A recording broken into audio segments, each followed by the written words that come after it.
दोस्तों, आप मांसाहारी हो या नहीं, आपने कभी न कभी हलाल और छठ इन शब्दों को जरूर सुना होगा। तो आपके दिमाग में भी ये सवाल जरूर आया होगा कि एक ही जानवर का मीट छठ भी है और हलाल भी। तो आखिर एक ही जानवर का मीट अलग कैसे मान लिया जाता है, और हलाल मीट और छठ का मीट में क्या फर्क होता है, और मुसलमान छठ का मीट क्यों नहीं खाते हैं। तो पहले हलाल और छठ का मीट क्या होता है ये जान लेते हैं। दोस्तों, दरअसल हलाल और छठ किसी जानवर के मीट को नहीं बल्कि उसके काटने के तरीके को कहा जाता है। हलाल एक अरबी शब्द है और जिसका मतलब है जायज, और इस्लामिक मान्यता के मुताबिक जायज तरीके से काटे गए जानवर को ही खाया जा सकता है। और इसमें जानवर को हलाल करने का एक खास तरीका होता है जिसमें छुरी से जानवर की गर्दन की नस और सांस लेने वाली नली को काट दिया जाता है, और गर्दन पर छुरी चलाने के बाद जानवर का पूरा खून निकलने का इंतजार किया जाता है। बता दें कि हलाल करने के दौरान जानवर की गर्दन को फौरन अलग नहीं किया जाता, बल्कि जब जानवर मर जाता है तब उसके हिस्से किए जाते हैं। और इस्लाम में इस प्रक्रिया को ज़िबाह करना भी कहा गया है। और इस्लाम में सिर्फ हलाल मीट खाने की ही इजाज़त है। और आपको बता दें कि बकरीद पर सिर्फ हलाल तरीके से ही भेड़ बकरों की कुर्बानी दी जाती है, और जिसके लिए जानवर का जिंदा और स्वस्थ होना भी ज़रूरी है।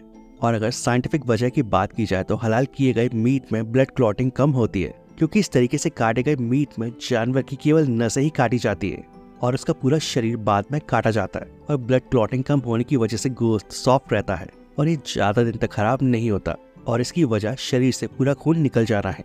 अब बात कर लेते हैं छठ मीट की। दोस्तों, किसी जानवर की गर्दन को धारदार हथियार से एक ही बार में काट देने को छठ कहा जाता है।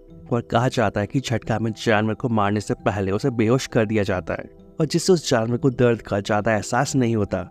अब यूं तो हलाल मीट हो या फिर छठ मीट, दोनों में ही जानवर की जान ली जाती है। फर्क ये है कि मारने का तरीका बदल जाता है।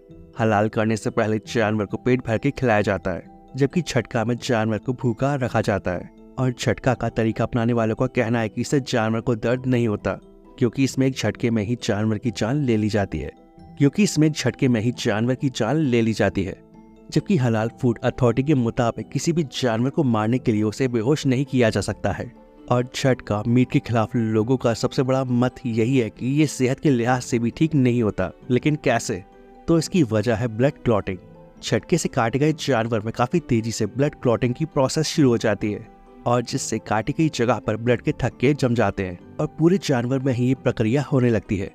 और ब्लड क्लॉटिंग से जानवर का खून पूरी तरह से नहीं निकल पाता और ये मीट के पीस में जमने लगता है, और इससे वो मीट भी हार्ड हो जाता है। और खून की मात्रा ज्यादा होने की वजह से ये मीट ज्यादा दिन तक टिक नहीं पाता, यानी ये जल्दी खराब हो जाता है।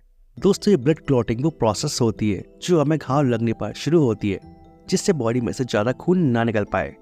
दरअसल जब किसी जानवर के शरीर पर कोई घाव लगता है और ब्लड क्लॉटिंग शुरू होती है, तो खून में मौजूद प्लेटलेट्स और प्लाज्मा आपस में मिलकर खून को जमाने का काम करते हैं, और इसे ही ब्लड क्लॉटिंग कहा जाता है। अब सवाल आता है कि मुस्लिम हलाल मीट ही क्यों खाते हैं। तो विशेषज्ञों का कहना है कि हलाल करने के तरीके में जानवर के शरीर का पूरा खून निकल जाता है, और जिससे जानवर के शरीर में मौजूद बीमारी खत्म हो जाती है और वो मीट खाने लायक होता है। और हलाल मीट को झटका की तुलना में ज्यादा पौष्टिक माना जाता है, और इस्लाम में हलाल मीट को ही खाने की परमिशन है। और इस्लामिक धर्म गुरुओं के मुताबिक झटका में काटने से उस जानवर के शरीर का पूरा खून बाहर नहीं निकल पाता, और अगर किसी जानवर के खून में बीमारी होती है तो उसके मीट को खाना काफी नुकसानदायक हो सकता है।